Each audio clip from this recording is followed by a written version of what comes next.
This is how you use multiple accounts on WhatsApp on the same phone.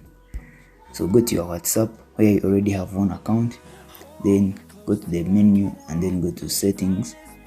Now you can see this down arrow here, click on it and then click on add account.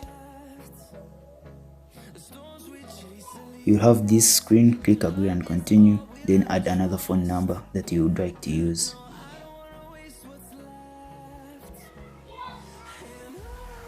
Click next.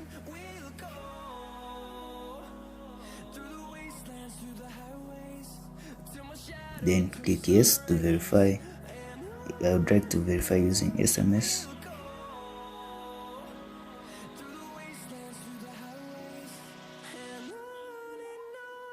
Got an SMS that was automatically detected, and that's it.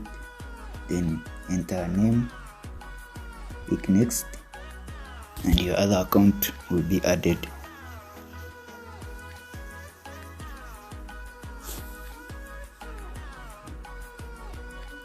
Then once this account is added, you can easily switch between the accounts by going to the menu, then click switch accounts.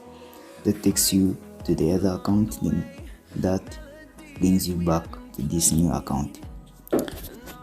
That's it. If this was insightful, leave a like and subscribe to the channel.